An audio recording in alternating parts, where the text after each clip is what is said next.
Tollymore, A Place to Ponder and Pray, by Peter Hoover. Chapter 3, Springfield. "Edwin," Tommy asked sharply, after his young brother hoisted the second bag of wheat on his other shoulder. "That looks all of 200 pounds. Without answering, Edwin, staggering a bit, took 1 step, 2 steps, and 3 steps, continuing up the stairs in the mill. "That's outrageous! You're going to wreck your back," Tommy shouted after him. But grinning, Edwin came back triumphant. "I'm almost 16 years old," he declared. "If God gives us strength, why not use it?" Almost 8 years had passed since George's tragic death on the River Inglis. Tommy and Edwin had tried to take up the slack, and they did. They had learned the miller's trade well. Both of them had learned how to dress the stones. Both of them, legally apprenticed to their father, had made good progress in blacksmithing and forge work. "Those Blackwell boys," neighbours had commented, "know what they want. They're going somewhere." But in spite of their progress, and even though Dad much appreciated their loyal work, Edwin knew his encouraging words covered a deep, silent grief. George's death took the sails out of Dad's vision for a new and prosperous home for the family in Van Diemen's Land, now officially called Tasmania. Every so often, when the boys came up to the granaries or down into the race, they found Dad standing, just standing at the window, staring out, staring without seeing, lost in thought. Embarrassed, he would quickly liven up, apologetically, but what was that in his eyes?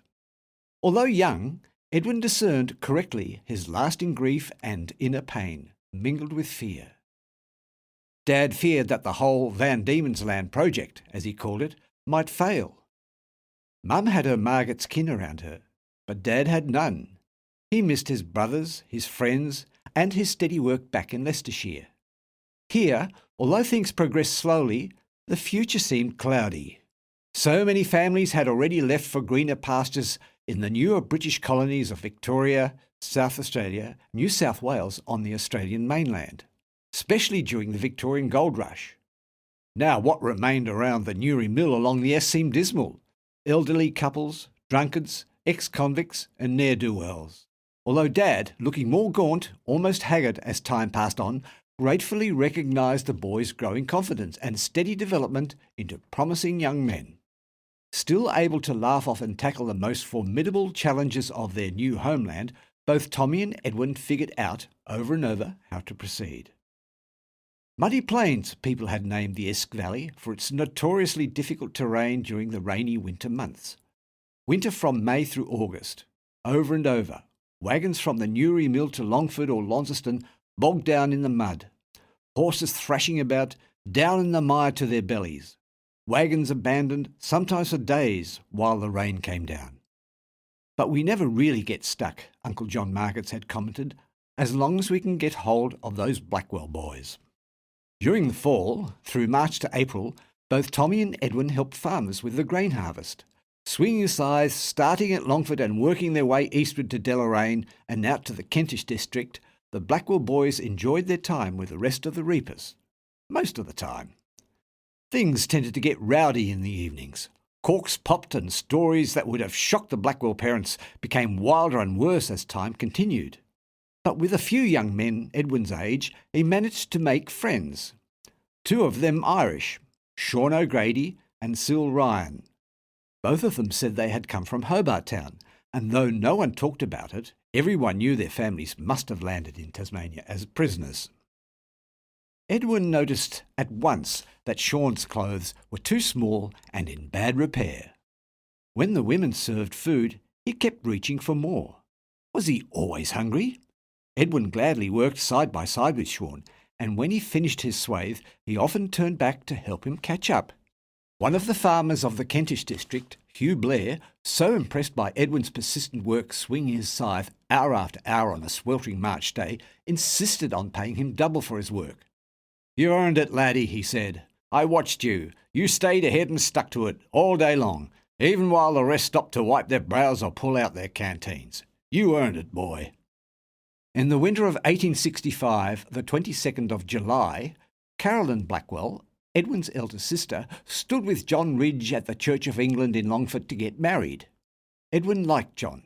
Eldest son of another large immigrant family from England, he made a name for himself for felling timber. John and his axe, people said, belonged together, and how the chips flew. But standing also, while the young couple made their vows, Edwin noticed for the first time what marriage really involved. "Thou shalt, John Ridge, take Caroline Blackwell to be thy wedded wife," the priest spoke clearly, distinctly, "to have and to hold from this day forward, for better, for worse, for richer, for poorer, in sickness and in health, to love, cherish, and to obey, till death shall part, according to God's holy ordinance." "I do," John said, while Edwin's mind travelled swiftly onward. For better, for worse, for richer, for poorer, in sickness and in health, till death shall part. Death, he wanted, and then what? Why bother marrying if death will surely destroy it? But then he corrected himself. Why stand here thinking about death in a wedding?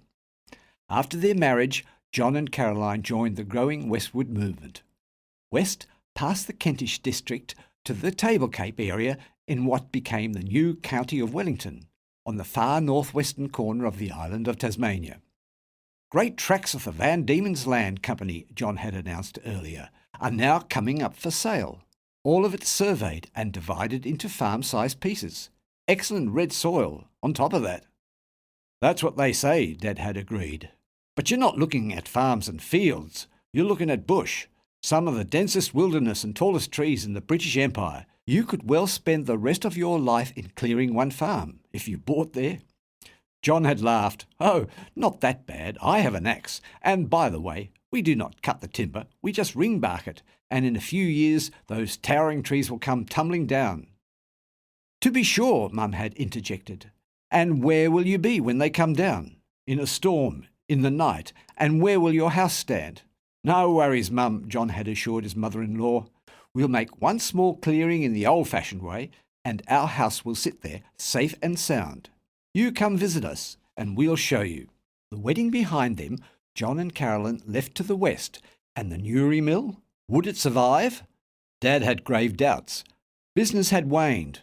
Every year, more and more settlers moved out of the area, and finally, somewhat reluctantly, Dad and Mum Blackwell decided to follow the trend. "Just one thing," Mum said hesitantly. "I don't like the River Inglis." She covered her face with her hands, and Dad, as British as he was, put his arm around her. "I understand," he said softly, "but we will live very close to Tollymore." Tollymore, where George lay, awaiting the last and glorious day. In the early spring, August of 1866, the Blackwells managed to move to Table Cape, Tasmania. The boys on horses tended the stock along the trail. Dad, with the yoke of bullocks pulling a high-wheeled wagon, with Mum and the girls perched upon all of the family's household effects. High wheels? The higher the better to negotiate the treacherous, often nearly impassable boggy stretches or swollen fords through the springtime morass. But tired, besplattered and hungry, the Blackwells arrived in excellent spirits at the home of John and Caroline Ridge, significantly beyond the Inglis. What a time of happy reunion! The Blackwells had already arranged to take part of a large tract John Ridge had claimed. What a joy, Mum declared, to have Caroline next door, and now with little Percy. "Come, Percy," Mum beckoned. "Would you like to come with me?" Astonished, everyone laughed when the little boy, barely managing to keep upright, found his way directly to his grandmother's welcoming arms. Bravo! A smart little chap. Everyone had things to say, but the newly arrived grandmother only smiled and hugged him. What a good thing for Mum, thought Edwin, considering his mother's dread of moving again. More timbers fell. Days of earnest labour, in spite of frequent rains, allowed Dad, John Ridge, Tommy and Edwin to erect another new dwelling. Upright palings with a crude roof of stringy bark rinds. A home, Dad mused, as the family hurried to get all their belongings in before another impending shower. Home, Mum said, is where the heart is. All the more cheerful she had become after Uncle John Margetts, his son, Stephen, who was 2 years older than Edwin, and his second wife Emma also came to live at Table Cape. They settled just to the southeast of the Ridge and Blackwell properties, within easy walking distance, on the other side of the Flowerdale River. Just too bad Grandma Margaret didn't live long enough to join us here, Mum said. But then again, this roughing in the bush would not have gone well with her. Little by little, the bits and pieces of the new settlement west of the River Inglis came together. Early Irish settlers had already named Tollymore, remembering a similarly beautiful forested estate along the coast of Down in Ulster, situated on the exact opposite side of the earth. Table Cape had gotten its name much earlier by its obvious shape, a flat peninsula on top of an extinct volcano, high above the sea. Down from Tollymore and Table Cape, far down along the shore, people had named Jacob's Boat Harbour. Old Captain John Jacobs, the earliest settlers of the area informed the Blackwells, was not only the best sailor on the north coast, he was a generous and helpful man. We still call this landing after him. Running through the ridge and Blackwell properties, a wagon trail led westward to the port town of Stanley, the principal seaport in northwestern Tasmania, and the base of the Van Diemen's Land Company. Eastward, the trail hit the Inglis at a place called Wynyard. "But what shall we call our place?" Edwin's sister Annie asked one evening at tea time. "People need to know where we are." "Something better than muddy plains, I hope," Tommy said dryly. "Although we do not lack of rains and mud here as well during the winter months." "We arrived in the spring," Edwin said. "Why don't we call it Springfield?" "That sounds good and hopeful," Mum responded. "I like that." "And so do I," added Dad, and the name stuck. Springfield, the Blackwell estate. "Humph," Tommy said. "Not exactly what comes to mind when one talks about a landed estate. All I see here is a shack in the bush." Everyone laughed, but during subsequent months and years, all of the Blackwells chipped in to turn their part of the bush into a homey and productive farm. How would that happen? Through incredible hard work. Far, far more of it than anything Dad could have imagined back in England. Trees in England seemed friendly, lovely shade in the summer and works of art in the winter, their black designs in the snow glittering in hoar-frosted mornings. Thinking of Christmas and sleigh bells. Here in northwestern Tasmania, the trees, so many of them, blocked out the light of the sun. Such an endless crowd of them, and so huge, like fearful monsters, ready to fall and crush whoever had foolishly wandered into their dreaded domain. Dad in particular feared the trees. Of incredible sizes, many of them 15 feet or more in diameter, reaching up into the sky. How high? Many of the trees on the Blackwell farm stood 150 or 200 feet tall, ghost gums standing snow white, no bark at all, in the dark forest. Stringy bark and blue gums, and down on the edge of the Springfield farm stood the swamp gums, the tallest of them all. Some of them 250 or 300 feet tall. The tallest one ever measured in Tasmania stood exactly 328 feet tall, the tallest and heaviest trees on earth. While Dad did not like Tasmanian trees, Edwin found them exhilarating. "Just look! Unbelievable!" he would shout to the rest as they did the ring barking. "St. Paul's in London couldn't hold a candle to this." Majestic indeed, but when the huge gums fell, watch out! Not only some of the largest trees on earth, they were also some of the heaviest, and when they fell, it seemed like the whole earth shook. Massive branches, at any time, even without wind, might fall with little warning. The Blackwells, however, soon learned what to do when they began to hear a cracking sound. "Run!" came the call from the first one to hear it. "Run for your life!" Even one branch could easily squash a person, or any horse or ox that failed to flee in time. After ring-barking trees, it took about 3 years for them to stand totally dry and dead, and then, for sure, the danger became paramount. During one stormy night, 170 giant trees fell on one farm just across the Flowerdale Creek. With so many trees now prostrate on the ground, what next? Although Uncle John Ridge knew what to do with an axe, it would take us 200 years, he remarked, to cut these trees up. Like all the rest of the Tasmanian settlers, the Blackwells, the Ridges and the Margats depended on fire.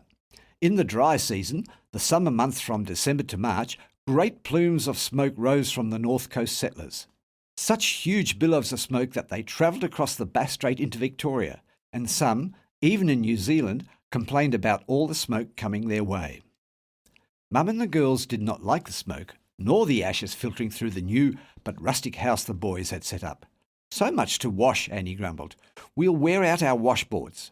But the ash, on the other hand, did indeed enrich the soil. So when the whole family, working together, planted their first crop of potatoes, turnips, barley and peas, the Lord blessed them with a generous crop. Finding food in the bush did not seem too hard. Both Tommy and Edwin became crack shots, and Mum soon learned how to fry the nicest wallaby patties on earth, according to them. Only a strange problem remained. Stealthy robbers came in, night after night, to raid Mum's pantry. Traps did not seem to help. Edwin caught nothing until he also used his brain and came up with a clever device. 2 rat traps, side by side, about 2 feet apart, with a string between the two. Hanging from the string dangled a piece of lamb. Then, that night, what a hullabaloo! Mum and Annie screamed. Dad fumbled about to find a match, while Tommy and Edwin leapt from their beds, Edwin grabbing his gun, and bang! "What on earth is it?" Dad came cautiously with the lamp. A fat, almost cat-sized animal with spots, a sharp nose, and with little ones in a pouch. "A tiger cat," Edwin declared. "I heard about them. Uncle John told me how they look, but out at Newry we never saw them." "Is it something to eat?" Mum queried cautiously as she peeped over Dad's shoulder. "I don't think so," Edwin said. "It's a carnivore, not quite like our bountiful wallabies." Tiger cats, now more correctly known as quolls, continued to bother the Table Cape settlers. Along with that, the Blackwell boys worked out a system how to nab unwary possums, bandicoots and wombats. But unfortunately, their trapping and shooting also attracted Tasmanian devils, the scavengers of the wild. If only dealing with wild animals and the constant challenge of clearing the land while providing food for the pioneer families on the northwest coast would have been enough. But it wasn't. Sometimes the many fires in the bush leapt out of bounds and left a wake of disaster behind them. Fortunately, it never happened amongst the Blackwells. Neither did any of them suffer snakebite. All snakes in Tasmania being poisonous, some of them among the most deadly on earth, or axe wounds, or fatal diseases, or attacks of desperate men. Bushrangers often escaped prisoners. But trouble came to the Blackwells after Edwin, on a return to Newry and Launceston to pay a debt, wrote a bad cheque. "Why send Edwin, the youngest boy?" Mum had asked. "Ah, because he knows his way around," Dad had explained. "If anyone comes back home safe and sound, I expect it will be him." Only Edwin did not come home. Getting back to Newry and to proceed to Launceston on the following day did not present any challenges. Edwin loved to ride, and in this case, on his Uncle John Marget's mount, he found the fall weather exhilarating.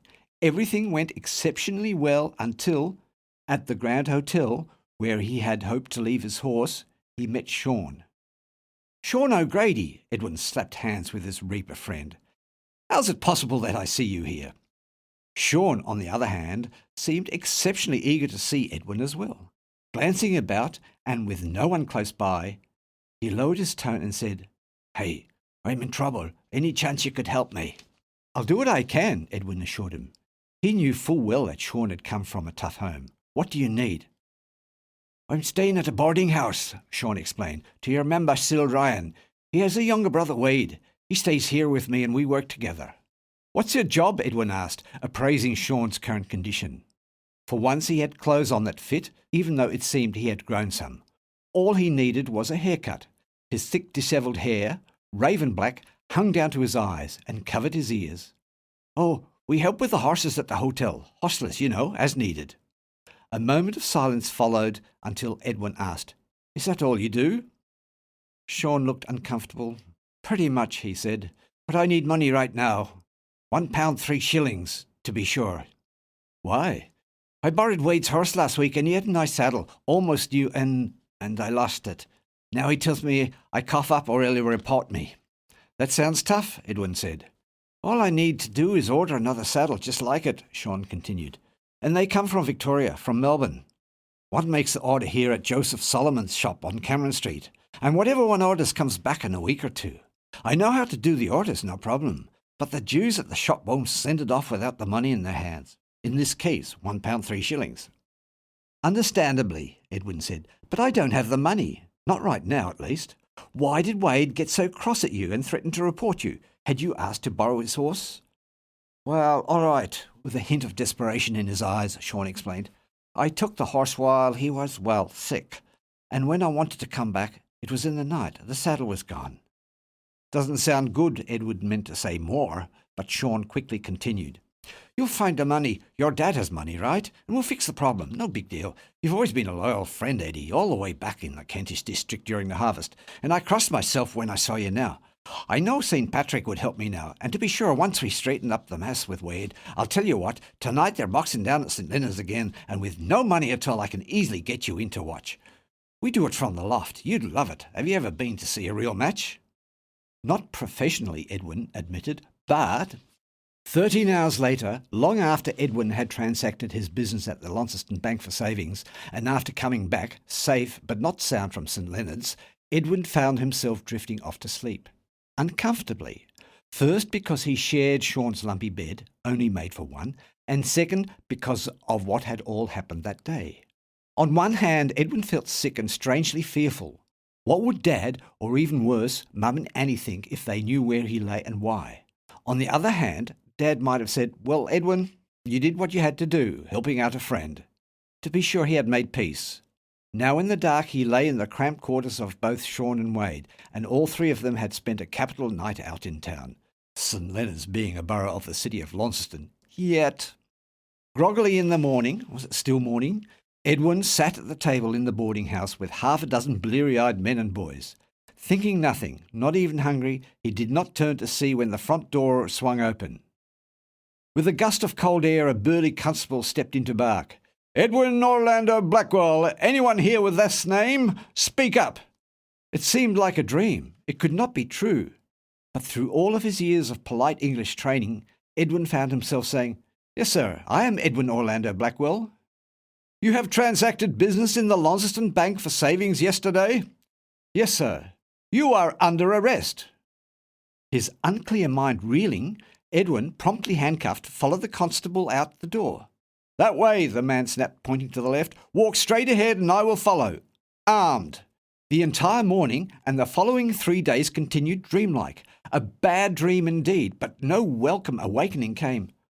What happened? It took Edwin a bit to comprehend how it all came about. Yes, at the bank, after he had transacted Dad's business, he had picked up a few blank cheques and slipped them into his bag. At the saddler's, he had paid with a cheque. Certainly he knew how to do it.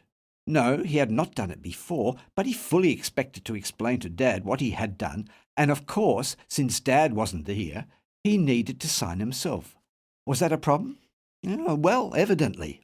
Still struggling to fully understand, Edwin kept staring, almost stupidly, at the statement lying in his hands. Blackwell, Edwin Orlando, tried, Launceston Magistrates Court, 30th of May, 1867. Convicted for offering a forged request for the delivery of goods. Sentence, imprisonment. Station of gang, House of Correction, Hobart, Tasmania. No matter how he felt, after the gruelling interrogation and several days in the Launceston jail, Edwin found himself in a locked coach en route to Hobart. The House of Correction for Wayward Boys, a branch of the renowned Hobart jail, Edwin groaned in his spirit. What all had he heard of that shocking penal institution? Renowned throughout the empire for its nefarious reputation? Oh, what will Mum think? 3 days of growing horror. Each hotel where the constable and military escort decided to stop brought fresh dread and fear. Epping Forest, Campbelltown, Ross, Tunbridge, St. Peter's, Oatlands, Melton Mowbray. Edwin cringed when he heard the names. Only too well did he know their connotations. To Hobart Town on the Midlands Road. The coachman seemed apologetic when he bought food and water to Edwin. Too young, too innocent to go to Hobart Town, his eyes seemed to say. But from the other 3 passengers, dirty, dishevelled and coarse, he heard no kind word. Having crossed the River Derwent at Woodbridge, the gloriously situated but dreaded city of Hobart Town, Edwin could not avoid thinking of the horror he had seen as a 6-year-old on his first arrival. Those dangling bodies at Sandy Bay. He shuddered. But in the vast penitential compound, after admission and the blowing out of the lights, Edwin lay face down on his hard, evil-smelling bed, and for the first time in many years he buried his head in his arms while shaking with sobs. No words for his grief, his longing, his distress. And also, for the first time in his life, he learned how to pray.